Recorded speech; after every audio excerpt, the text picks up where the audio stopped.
আর এদিকে 10 দিনের পুলিশ হেফাজতে কালি স্ক্যানারে আসগর কালীচরণ লিঙ্ক কালীচরণের সাহায্যে ত্রুটিপূর্ণ বিল্ডিং প্ল্যান পাস আসগরের। আর আসগরকে গোডাউন তৈরির বরাত বেরা ব্রাদার্সের। শম্ভুনাথকে প্ল্যান পাসের আশ্বাস ঠিকাদার আসগরের। কালীর সবুজ সংকেত পেয়ে নির্মাণের বরাত নেন আসগর।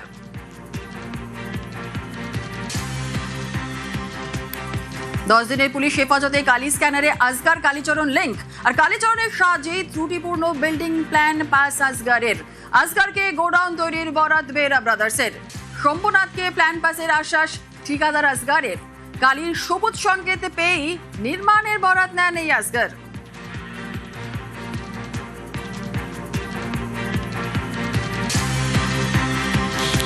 এই লাইসেন্সটা প্রকিউর করতে কালীচরণ ডাইরেক্টলি ইনভলভ ছিলেন, উনি বের করেছেন। এরকম ঘটনা আরও উনি ঘটিয়েছেন এবং সেটাই আমরা কোর্টকে বলেছি যে ওনার মাথায় কে ছিলেন, কালী যে তার রক্ষাকর্তা কে, কালীর মাথায় কার হাত ছিল, এটা আমরা কোর্টকে বলেছি।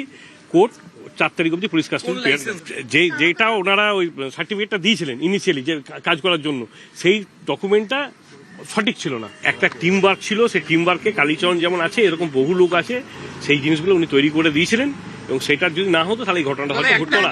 স্যাংশনটা যেটা ছিল সেটা সঠিক স্যাংশন ছিল না।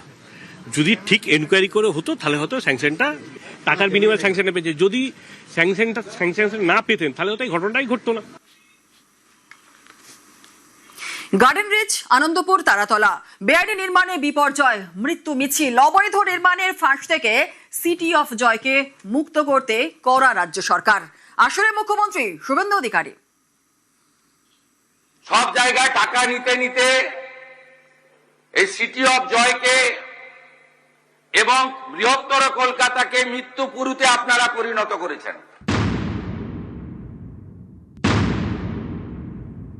কাউকে ছাড়া হবে না।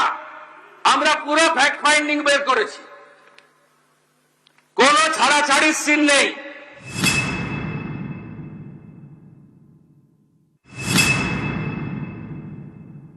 ফায়ার এবং লাইটনিং অ্যারেস্টার তার একটা অডিট হাই রাইজ বিল্ডিং গুলোতে, কমার্শিয়াল বিল্ডিং গুলোতে, সেই কাজটাও তারা করবে। এটা খুব এসেন্সিয়াল, কারণ তিল জ্বলার ঘটনাটার সঙ্গে ফায়ারের অ্যারেঞ্জমেন্ট ইকুইপমেন্টস এবং ফায়ার লাইসেন্সের কোশ্চেন রিলেটেড ছিল। আর গার্ডেন রিচ আর তারাতলার ক্ষেত্রে গার্ডেন রিচে তো প্ল্যানই ছিল না, আর এখানে ডিফেক্টিভ প্ল্যান ছিল, সুপারভিশন ছিল না। তার ফাইন্ডিংস কমিটিও বলবে। আমরা ইনিশিয়ালি যা পেয়েছি, উই আর নট ইঞ্জিনিয়ার।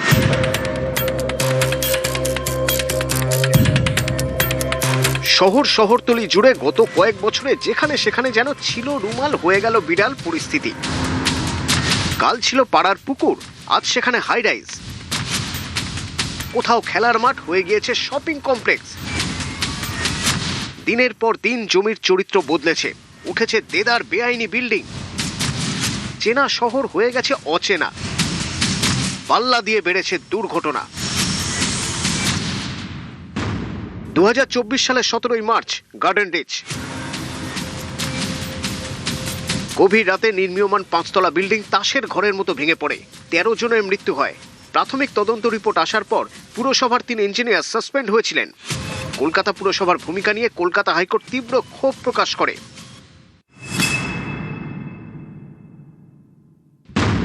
2026 সালের 26শে জানুয়ারি আনন্দপুর। জলাভূমি ও ভেড়ি বুঝিয়ে গোডাউন, ফায়ার সেফটির বালাই নেই। বেআইনিভাবে তৈরি এই গোডাউনে আগুন লেগে ঝলসে মারা যান অনেকে, 27 জনের দেহাংশ মেলে।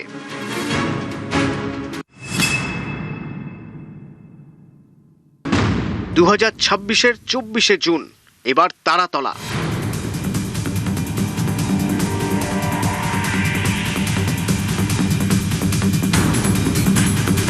অনেকে বলেন বেআইনি নির্মাণের স্বর্গরাজ্যে পরিণত হয়েছে কলকাতা এবং কলকাতা শহরতলি।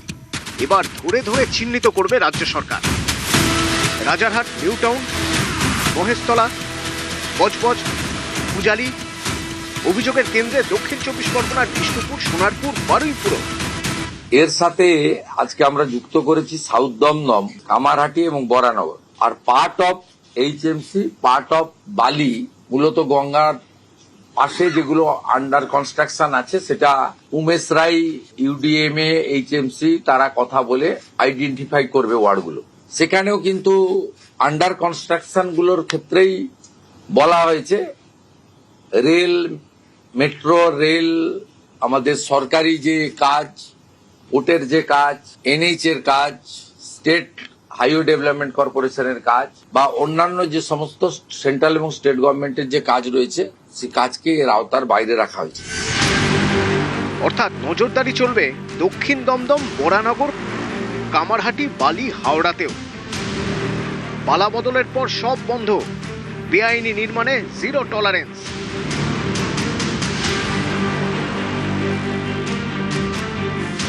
কলকাতা পুরসভা এলাকার বেআইনি নির্মাণে নজরদারি শুরু। শুক্রবারই পুলিশ কমিশনার অজয় নন্দার সঙ্গে বৈঠক করেন পুর কমিশনার স্মিতা পান্ডে। বেআইনি নির্মাণ চিহ্নিত করে পদক্ষেপ করা হবে। আমরা এসওপিতে ঠিক করছি, আমরা মোটামুটি আশা করি নেক্সট উইক থেকে শুরু হয়ে যাবে। এসওপি রেডি করা হচ্ছে? হ্যাঁ, হচ্ছে। নতুন সরকারের শপথ, বেআইনি নির্মাণের চক্র ভেঙে ফের সিটি অফ জয় হয়ে উঠবে কলকাতা। নিউজ 18 বাংলা।